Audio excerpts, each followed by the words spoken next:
Praise the lord. అందరూ బాగున్నారండి? మనం ప్రతిరోజు మన సమస్యల కొరకు భారంగా ప్రార్థన చేస్తున్నాం కదా, ఆసక్తి ప్రార్థన చేస్తున్నాం. మొండి సమస్యలైనా సరే ఇదిగో ఇలా ప్రార్థన చేసుకోండి అని చాలా వీడియోలు కూడా, అంటే ప్రార్థన ఎలా చేయాలి, ఏ సమస్యకి ఎలాంటి వాక్యం తీసుకొని ఎలా ప్రార్థన చేయాలో మనం వీడియోలు పెట్టుకుంటున్నాము, మీరు చూస్తున్నారు కదా. అయితే ఆ ప్రకారంగా మీరు ప్రార్థన చేసుకుంటున్నారా లేదా? ఇప్పుడు ఒకవేళ మీకు అప్పుల సమస్య, ఆర్థిక ఇబ్బందులు, అప్పులే కదా ఎక్కువ శాతం, అప్పుల కోసం అప్పులు తీరాలని ఎలా ప్రార్థన చేసుకోవాలో ఒక వీడియో పెట్టాము. అలా ఆ ప్రకారంగా మీరు చేస్తున్నారో లేదో నాకైతే తెలియదు, కానీ ఖచ్చితంగా అలా చేసుకోండి. ఇప్పుడు అప్పులున్న వాళ్ళు మీరు ఏదో ఒక పని చేస్తున్నారని నేను అనుకుంటున్నాను. అంటే ఉద్యోగమైనా కావచ్చు, లేదా ఎవరి దగ్గరైనా పనికి వెళ్ళినా కావచ్చు, చిన్న పనైనా కావచ్చు, ఏదో ఒక పనికైతే మీరు వెళ్తున్నారని నేను అనుకుంటున్నాను. దేవుని కృపను బట్టి ఖాళీగా అయితే ఉన్నారు అని నేను అనుకోను. ఎందుకంటే ప్రతిరోజు కూడా మనం తగ్గింపు ప్రార్థన చేసుకుంటున్నాం కాబట్టి ఖచ్చితంగా తండ్రి మనం ఏదైనా విషయంలో తెలియక తప్పు చేసినా తగ్గించుకుంటున్నాం కాబట్టి ఖచ్చితంగా మన చేయి విడిచిపెట్టడు, మన పరిస్థితుల నుండి మనల్ని తప్పిస్తూ ఉంటాడు. అయితే మనకి ఇంకా తగ్గింపు అలవాటు కావాలి అనే ఈ అప్పులు కానీ, ఆర్థిక పరిస్థితులైనా, ఇరుకులైనా, ఇబ్బందులైనా, అప్పుల సమస్య అయినా, అనారోగ్య సమస్యలైనా ఇంకా కొన్ని అలాగే ఉండి ఉంటాయి. వాటిని చూసి మీరు భయపడకండి. ఇన్ని నెలల నుంచి ప్రార్థన చేస్తున్నా, ఇన్ని సంవత్సరాల నుంచి ప్రార్థన చేసుకుంటున్నాము, తెల్లవారుజామున లేచి ఈ సమయంలో చేసిన ప్రతి ప్రార్థన తండ్రి విన్నాడు అని మరి వీడియో కూడా పెట్టారు. ఆ ప్రకారంగా మేము లేచి ప్రార్థన చేసుకుంటున్నాం. అయినా సరే మా అప్పులు అలాగే ఉన్నాయి, మా ఇంటి పరిస్థితులు, మా కుటుంబ పరిస్థితి అలాగే ఉన్నాయి కదా అని మీరు బాధపడొద్దు, ఆలోచించుకోవద్దు, అధైర్యపడొద్దు. ఎందుకంటే మనకి ఇంకా తగ్గింపు అనేది అలవాటు అవ్వాలనే తండ్రి ఆపుతున్నాడు అనుకోండి. ఇప్పుడు అప్పులు ఉన్నాయి చాలా మందికి, అప్పులు తీరట్లేదు, అసలు కన్నా వడ్డీలే పెరిగిపోతున్నాయని చాలా మంది కమెంట్స్ పెడుతున్నారు. ఆ వడ్డీలే కట్టలేకపోతున్నాం సిస్టర్, ఏదో ఒక దారి చూపించమని తండ్రిని ప్రార్థించండి అని మీరు ప్రార్థన రిక్వెస్ట్ పెడుతున్నారు. మంచిదే. అయితే ప్రతి ఒక్కరు అప్పులు ఉన్నవాళ్ళు ప్రతి ఒక్కరు ఖాళీగా అయితే ఉన్నారా? ఏ పని లేకుండా ఖాళీగా అయితే లేరు కదా. ఏదో ఒక పని చేస్తానే ఉన్నారు. ఎంతో కొంత అప్పో లేకపోతే అసలో వడ్డీయో తీరుస్తానే ఉన్నారు కదా. అందును బట్టి తండ్రికి మనస్ఫూర్తిగా ప్రతిరోజు కూడా కృతజ్ఞతలు చెప్పడం అలవాటు చేసుకోండి. అసలు ఆ పనే లేకపోతే అసలు కాదు కదా, వడ్డీ కూడా కట్టలేం కదా. ప్రతి నెల వడ్డీ అన్నా కట్టగలుగుతున్నాము అంటే అది తండ్రి ఇచ్చిన పనే కదా. తండ్రి మనం చేయదగిన పని మనకి ఇవ్వబట్టే కదా వడ్డీ అన్నా కట్టగలుగుతున్నాం అని. అలా ఎందుకు ఆలోచించుకోవట్లేదు మీరు? ఒకసారి కూర్చుని ఆలోచించుకోండి. అప్పులున్నాయి, వడ్డీలున్నాయి, అవి తీర్చాలంటే మనం ఖాళీగా ఉంటే అవి తీరిపోతాయా? తీరవు కదా.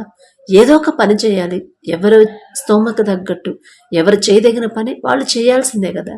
అసలు ఆ పని మనకి దొరికేలా చేసింది ఎవరు? తండ్రే కదా.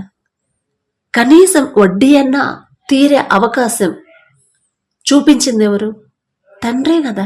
మరి అలా మీరు ఆలోచించుకుంటున్నారో లేదో నాకైతే తెలీదు. ఒక్కసారి మీరు ఆలోచించుకోండి. ఎందుకంటే బయట కూడా చాలా మంది ఇప్పుడు వెళ్తా ఉంటే పరిచయం అవుతారు, మాట్లాడుతూ ఉంటాం కదా, ఏం పని చేస్తారు, ఏంటి మీ కుటుంబ పరిస్థితి అట్లా మాట్లాడుకునేటప్పుడు ఒక ఆమె ఉంది, ఆమె భర్త లేడు, పిల్లలు ఉన్నారు, పిల్లలు ఉద్యోగాలు చేసుకుంటున్నారు, పిల్ల పెళ్లి చేసింది, అప్పులయ్యాయి. ఆ ఆంటీ ఒక వాళ్ళ దగ్గర పని చేస్తూ ఉండిద్ది. వడ్డీ ఏ కడుతున్నామమ్మా, అప్పు అయితే తీరట్లేదు, ప్రార్థనకి వెళ్తున్నాము, ప్రార్థన చేస్తున్నాం కానీ అప్పులైతే తీరే దారైతే కనపడట్లేదు, వడ్డీలే కడుతున్నాం ఇంకా అని ఎంత అసంతృప్తిగా మాట్లాడిందంటే నాకు భలే బాధేసింది. ఎందుకంటే అసలు ఆ పని కూడా లేకుండా ఉంటే అప్పుడు మన పరిస్థితి ఏంటి? వడ్డీ కూడా కట్టలేని పరిస్థితిలో అయితే మన నుంచాడా తండ్రి? లేదు కదా. ఏదో ఒక పని మనం చేయదగిన పని ఇచ్చాడు తండ్రి, చూపించాడు. ఆ పని ఇచ్చినందుకు ప్రతి దినము కూడా మీరు ఎంత బిజీగా ఉన్నా కూడా, అయ్యా అసలు ఈ పని కూడా నాకు లేకపోయినట్టయితే కనీసం నేను తీసుకున్న అప్పుకి వడ్డీ కూడా నేను కట్టలేని పరిస్థితుల్లో ఉండేవాడినయ్యా. నేను నా సొంత ఆలోచనతో మీ చిత్తం ఏదో తెలుసుకోకుండా నా సొంత ఆలోచనతోనే నేను అప్పులు చేశాను. ఈ లోకపరంగానే ఆలోచించాను. ఏం కాదులే అని మీ చిత్తం తెలుసుకోకుండా, తర్వాత ఏం జరిగిద్దో ఆలోచించుకోకుండా నేనే అప్పులు చేశాను. అయినా సరే నేను చేసిన తప్పుని మీరు క్షమించి నా మీద జాలిపడి కనికరపడి కనీసం అప్పు తీరే దారి అసలు కాకపోయినా వడ్డీ అన్న కట్టగలుగుతున్నానంటే అది మీరు చూపించిన పనేనయ్యా. ఎందుకయ్యా నాపై ఇంత ప్రేమ? ఎందుకయ్యా మీ మాట వినకపోయినా కూడా నా మీద ఇంత జాలి చూపిస్తున్నారు? ఇంత ప్రేమ ఎందుకయ్యా అని ప్రతిరోజు కూడా మీరు కృతజ్ఞత చెప్పడం అలవాటు చేసుకోండి. ఖచ్చితంగా అసలుతో కూడా మొత్తం వడ్డీ అసలు తీరిపోయే దారి ఖచ్చితంగా తండ్రి చూపిస్తాడు. తండ్రి మనసు ఎలా ఉండిద్దండి? ఇప్పుడు ఎవరన్నా మన దగ్గరికి హెల్ప్ కోసం వచ్చారు, వాళ్ళకి మనం హెల్ప్ చేశాము. అమ్మా అంతైతే నేను ఇవ్వలేను, ఇదిగో కొంతైతే నేను ఇవ్వగలను అని మనకున్న దాంట్లోనే వాళ్ళకి హెల్ప్ చేసామనుకోండి, వాళ్ళు మనకి ఎదురు పడినప్పుడల్లా అయ్యా మీరు నాకు కొంతవరకన్నా మీరు సహాయం చేశారు, చాలా సంతోషం, అసలు నేను చాలా మీకు రుణపడి ఉన్నాను, మీరు గనక సహాయం చేసి ఉండకపోయినట్టయితే నేను చాలా ఇబ్బంది పడేవాడిని, మిగతాది నేను వేరే వాళ్ళ దగ్గర తెచ్చుకున్నాను, ఆ కొంత సహాయం అయినా మీరు చేశారు అని పదే పదే పదే పదే ప్రతిరోజు కనపడిన ప్రతిసారి మనతో అంటా ఉన్నారనుకోండి, మనకు ఎలా ఉండిద్ది? అరే నేను చేసింది ఇంత చిన్న సహాయమే కదా, చాలా తక్కువే కదా, నేను చేసిన సహాయంతో ఆమె అప్పులు కానీ ఆమెకున్న పరిస్థితి మారదు, ఏదో కొంచెం ఊరట కలిగించింది, అంతేగాని పూర్తిగా ఇచ్చినట్టు అన్నిసార్లు థ్యాంక్స్ చెప్తుంది. ఎన్నిసార్లు ఎదురైనా కూడా మనస్ఫూర్తిగా నాకు థ్యాంక్స్ చెప్తుంది అని మనం ఎంత హ్యాపీ అవుతాము, ఎంత సంతోషిస్తాం కదా. మరి అలాగే మన తండ్రి కనీసం అప్పు తీరే దారి ఒక పనంటూ మనకిచ్చాడు, కట్టే పరిస్థితి మనకిచ్చాడా లేదా? ఖచ్చితంగా మీకు ఇచ్చే ఉంటాడు. ఎందుకంటే ప్రతిరోజు మీరు ప్రార్థనలో ఉంటున్నారు అంటే దేవుని దృష్టిలో మీరు ఉన్నారనే అర్థం. తగ్గింపు ప్రార్థన మీరు వింటున్నారు అంటే దేవుని చిత్తంలో మీరు ఉన్నారనే అర్థం. మరి మీకిచ్చిన ఆ పనిని చూసుకొని కనీసం నేను నెలకు వడ్డీ అన్నా కట్టగలుగుతున్నాను, అసలు ఈ పని కూడా నాకు లేకపోతే, ఇది కూడా లేకుండా అసలు అప్పే తీర్చలేని పరిస్థితిలో ఉన్నారు చాలామంది.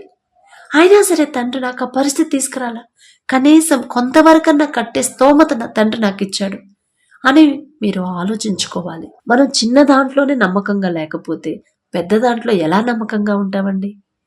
అందుకే తండ్రి బైబిల్లో రాపించి పెట్టాడు, మనం కొంతలోనే నమ్మకంగా లేకపోతే ఇంకా అధికంగా ఇస్తే మనం దేవుని మర్చిపోతామే కాదు, తండ్రికి దూరం అయిపోతాము. ఆ కృతజ్ఞత అనేది మనకి అలవాటు అవ్వాలనే తండ్రి ఇంకా సమయం తీసుకుంటున్నాడు మన అప్పులు తీరడానికి. ఆ చిన్న అమౌంట్ మనం తీర్చగలుగుతున్నాము అంటే అది నేను అంత కష్టపడి పనిచేస్తే ఆ వచ్చిన దాంట్లో నేను వడ్డీ కడుతున్నాను, ఎంత కష్టపడుతున్నానో తెలుసా అనుకుంటాం. మనమేదో కష్టపడుతున్నాం అనుకుంటాం, కానీ ఆ కష్టపడే బలము, ఆ శక్తి, అసలు ఆ పనే ఇచ్చిన తండ్రిని పక్కన పెట్టేస్తున్నాం. ఒక్కసారి మీరు జాగ్రత్తగా వినండి. మిమ్మల్ని బాధ పెట్టాలనో లేదా మిమ్మల్ని కించపరిచేలా మాట్లాడాలనో కాదు. తగ్గింపు ప్రార్థన ఎలాగైతే మీరు అలవాటు చేసుకుంటున్నారో ప్రతిరోజు కూడా, అలాగే ప్రతి విషయంలో కూడా తండ్రిని స్తుతించడం, ఘనపరచడం, కృతజ్ఞతలు చెప్పడం అలవాటు చేసుకోవాల్సిందే. అలా చేసుకుంటేనే మన కుటుంబాలు ఆశీర్వాదకరంగా ఉంటాయి. ఇంత చిన్న దాంట్లోనే మనం నమ్మకంగా లేకపోతే ఇంకా పెద్ద దాంట్లో ఎలా ఉంటావు అని ఒక్కసారి మీరు ఆలోచించుకోండి. అప్పు తీరాలి, అప్పులు ఉన్నాయి, చాలా ఇబ్బందుల్లో ఉన్నాం, అసలు అప్పులు ఎలా తీర్చాలో సతమతమైపోతున్నాం. అలానే మనం వదిలేస్తున్నామా? వదిలేయట్లా. రోజు ప్రార్థన చేస్తున్నాం. ఎవరో చెప్పారు, నీ బోటోళ్ళు నా బోటోళ్ళు, అమ్మ ప్రార్థన చేసుకో, పలానా చోట ప్రార్థన చేస్తారు, అప్పులు తీరాలని చాలా భారంగా ప్రార్థన చేస్తారు, ఖచ్చితంగా నీ అప్పులు తీరుతాయి అని మనం చెప్తాము. ప్రార్థన చేసుకుంటున్నాము. చేసుకున్న తర్వాత ఆ తగ్గింపు ప్రార్థన, మనం చేసిన తప్పుకి పశ్చాత్తాపపడండి. మీరు ఎక్కడ జారిపోయారో ఆలోచించుకోండి, ఎక్కడ పడిపోయారో ఒక్కసారి మీరు కూర్చొని ఆలోచించుకొని గుర్తు చేసుకొని ఆ తప్పు మనస్ఫూర్తిగా తండ్రి పాదాల దగ్గర ఒప్పుకోండి. ఖచ్చితంగా తండ్రి మనం చేసిన తప్పులు క్షమించి మనకు దారి చూపిస్తాడని ప్రతిరోజు కూడా దేవుని కృపను బట్టి, నా సొంత జ్ఞానంతో నేను చెప్పట్లేదండి, మీకన్నా నేనేదో భక్తి గలదాన్నో కూడా కాదు, మీకు చెప్పే అర్హత కూడా నాకు లేదు. అయినా సరే తండ్రి ఇచ్చిన ఆలోచన, తండ్రి నా మీద జాలిపడి కనికరపడి, ఎటువంటి అర్హత లేదు నాకు తండ్రి దృష్టిలో నేనుండడానికి. అయినా సరే తండ్రి నా ద్వారా మీకు ఆ మాట చేరవేశాడు. అంత ప్రేమ ఉంది కదా మీ మీద తండ్రికి, మన మీద తండ్రికి. మరి అంత ప్రేమించి మనం మన సొంత ఆలోచనతో అప్పులు చేసిన, మన సొంత ఆలోచనతోనే వేరే పనులు చేసి ఇప్పుడు ఆ సమస్యలు తెచ్చుకున్న, క్షమాపణ అడగండి అనే ఆ మాటలు మనకు చేరేలా చేస్తున్నాడంటే ఎంత ప్రేమండి తండ్రికి మన మీద. ఎవరన్నా చూపిస్తారా? మనం తప్పుల్లోనే, పాపంలోనే నడుస్తున్నాం, పాపంలోనే జీవిస్తున్నాం. అమ్మా ఇదిగో మీరు దారి తప్పిపోతున్నారమ్మా, మీరు అలా మాట్లాడొద్దమ్మా, అలా ప్రవర్తించొద్దు అని ప్రతి దినము కూడా మనల్ని గద్దించి సరిచేసేవాళ్ళు ఎవరైనా ఉన్నారా? అది తల్లిదండ్రులైనా సరే. తల్లిదండ్రులైనా కొంతకాలం చెప్తారు, అరే నీ ఇష్టంరా, మరి నీ మంచి కోసం చెప్తున్నాను, వింటే బాగుపడతావు, లేకపోతే నీ ఇష్టం, నీ కర్మ నువ్వు అంటారా లేదా? వదిలేస్తారు. మన స్నేహితులు ఎంతవరకు చెప్తారు? మన బంధువులైనా, మనం ప్రేమించే వాళ్ళైనా, మనల్ని ప్రేమించే వాళ్ళైనా ఒకసారి చెప్తారు, 2 సార్లు చెప్తారు, 1 నెల చెప్తారు, 1 సంవత్సరం చెప్తారు. మనం బ్రతికున్నంత కాలం మనల్ని సరిచేస్తానే ఎవరైనా ఉంటారా? లేరు కదా, లేరు, ఉండరు కూడా.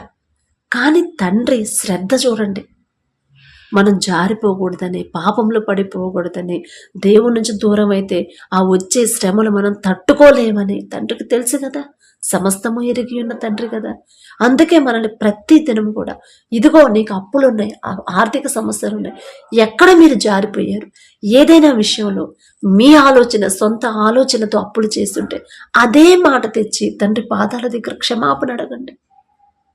అయ్యా నాదే తప్పయ్యా, మీ చిత్తం ఏదో తెలుసుకోకుండా, మీ మాట ఏదో తెలుసుకోకుండా, నా సొంత ఆలోచనతో ఇదిగో అప్పులు చేసి ఇప్పుడు కట్టలేని పరిస్థితిలో ఉన్నాను, తప్పు నాదేనయ్యా, మిమ్మల్ని క్షమాపణ అడిగే అర్హత కూడా నాకు లేదయ్యా అని కన్నీటితో ఒక్క మాట తండ్రి పాదాల దగ్గర చెప్పండి. ఒక్క క్షమాపణ, అది కూడా కన్నీటితో మీరు క్షమాపణ అడగండి తండ్రికి. ఎంత సంతోషిస్తాడో తండ్రి. వడ్డీ అన్నా కట్టగలుగుతున్నామంటే ఆ పని చేసే పని కూడా, మనం చేయదగిన పని మనకిచ్చింది ఎవరు? తండ్రే కదా.